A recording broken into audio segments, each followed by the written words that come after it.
Welcome back to Mrinal recipes. आज आपण बनवणार आहोत 0% नो ऑइल पनीर मसाल्याची रेसिपी। त्यासाठी सगळ्यात आधी आपण पॅन घेणार आहे। पॅन थोडं गरम झाल्यानंतर आपण त्याच्यामध्ये जिरा टाकणार आहोत। तुम्ही तुमच्याप्रमाणे कमी जास्त करू शकता, जितकं क्वांटिटीमध्ये तुम्ही करत आहात त्याप्रमाणे। तर इथं मी सगळ्यात आधी जिरा रोस्ट करून घेतलेला आहे तव्यामध्ये। त्यानंतर ह्याच्यामध्ये आपण ॲड करून घेणार आहोत कांदा ॲड करून झाल्यानंतर कांदा कुक होण्यासाठी आपण त्याच्यामध्ये थोडं पाणी ॲड करून घ्यायचं आहे। त्याआधी जो जिरा आहे तो कांद्याला चिटकून राहील आणि त्यामुळे करपणार नाही, कांदा आणि जिरा पण करपत नाही। त्यानंतर आपण पाणी ॲड करून घेणार आहोत त्याच्यामध्ये आपण कांदा जो आहे तो कुक करून घ्यायचा आहे व्यवस्थित। आता तुम्ही बघू शकता की हळूहळू जे पाणी आहे ते कांदा सोक करून घेईल आणि कांदा हळूहळू कुक होऊन जाईल।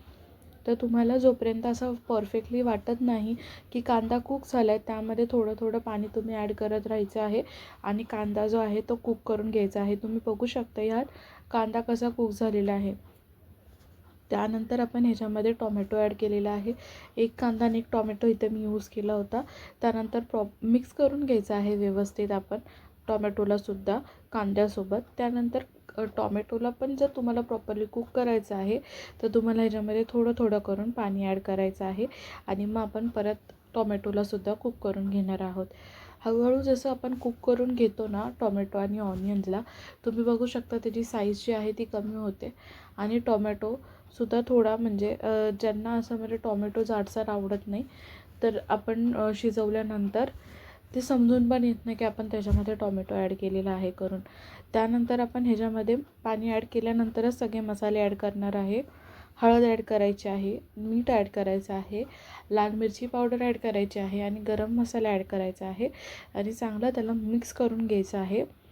मिक्स करून झाल्यानंतर आपण परत थोडंसं पाणी टाकणार आहे, कारण आपला मसाला जो आहे तो पण शिजला पाहिजे पाण्यामध्ये। त्यासाठी आपण थोडंसं पाणी ॲड करणार आहे। अजून पण मला इथं टोमॅटो थोडा थिक वाटत होता म्हणून मी पाणी ॲड केलं त्याच्यामध्ये आणि त्यांना प्रॉपरली कुक होऊन दिलं।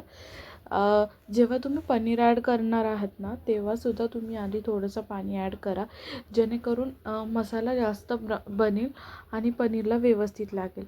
इथे आता आपण आपलं पनीर जे आहे ते त्याच्यामध्ये ॲड करून घेणार आहे। तर इथं पनीर टाकून झालेलं आहे। आता तुम्ही बघू शकता मी आधी थोडं पाणी टाकलं होतं, त्यामुळे जो मसाला आहे तो लिक्विड कन्सिस्टन्सीमध्ये दिसतोय आणि आता आपण व्यवस्थित त्याला मिक्स करून घेणार आहे। जे डाईटवर आहेत ना ते लोकंसुद्धा ही रेसिपी नक्कीच ट्राय करू शकतात। तुम्ही ट्राय करून बघा आणि मला नक्की कमेंट करून सांगा की तुम्हाला ही रेसिपी कशी वाटली। जे पण इथे व्हेजिटेरियन्स आहेत त्यांच्यासाठी खास रेसिपी आहे आणि तुम्ही डाईटवर असाल तरीही खाऊ शकता। आता मिक्स करून झाल्यानंतर आपण वरून कोथिंबीरनी गार्निश करून घेणार आहोत आणि आपलं 0% no oil paneer masala ready झालेला आहे। So thank you so much for watching.